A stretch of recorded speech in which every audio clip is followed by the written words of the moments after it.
ചിറ്റൂർ താലൂക്ക് ആശുപത്രിയിൽ ആംബുലൻസ് ഉണ്ട്. സന്ധ്യയായാൽ ഷെഡിൽ തന്നെ. ആവശ്യത്തിന് ഡ്രൈവർ ഇല്ലാത്തതാണ് കാരണം. കോടികൾ ചെലവഴിച്ച് വലിയ കെട്ടിടമൊക്കെ ആക്കിയെങ്കിലും ആശുപത്രിയിൽ ആംബുലൻസ് ഓടിക്കാൻ മതിയായ ആളില്ല. രാത്രികാലങ്ങളിൽ അത്യാവശ്യത്തിന് ആംബുലൻസ് സേവനം ലഭിക്കാതെ രോഗികളും ജനങ്ങളും വലയുന്നു. സ്വന്തമായി ആംബുലൻസ് ഉള്ള ആശുപത്രിയുടെ ഗതികേടാണിത്. മുമ്പുണ്ടായിരുന്ന ആംബുലൻസ് കാലപ്പഴക്കം കാരണം കേടാവുന്നത് പതിവായതോടെ വൈദ്യുതി വകുപ്പ് മന്ത്രിയായിരുന്ന കെ കൃഷ്ണൻകുട്ടിയാണ് MLA ഫണ്ട് വകയിരുത്തി ആംബുലൻസ് വാങ്ങി നൽകിയത്. എന്നാൽ ഇതിന്റെ സേവനം 24 മണിക്കൂറും ലഭിക്കണമെങ്കിൽ 3 ഡ്രൈവർമാരെങ്കിലും വേണം. ഇപ്പോൾ ഒരു ഡ്രൈവർ മാത്രമാണുള്ളത്.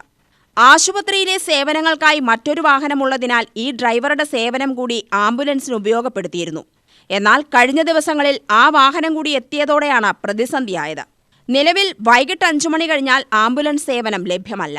ഗുരുതര രോഗികളെ ആശുപത്രിയിൽ കൊണ്ടുപോകാൻ ആശ്രയിക്കുന്നത് പലപ്പോഴും 108 ആംബുലൻസും സ്വകാര്യ ആംബുലൻസുകളെയുമാണ്.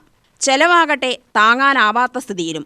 ഇപ്പോൾ എല്ലാ ആശുപത്രിയിലും വാഹനങ്ങളായതോടെ ഡ്രൈവർമാരെ തിരികെ വിളിച്ചതാണ് ഡ്രൈവർ ഇല്ലാതാകാൻ കാരണമെന്നും ജില്ലാ മെഡിക്കൽ ഓഫീസർക്ക് കത്ത് നൽകിയിട്ടുണ്ടെന്നും ആശുപത്രി സൂപ്രണ്ട് ഡോക്ടർ രാഹുൽ വർമ്മ പറഞ്ഞു. UTV news, Palakkad.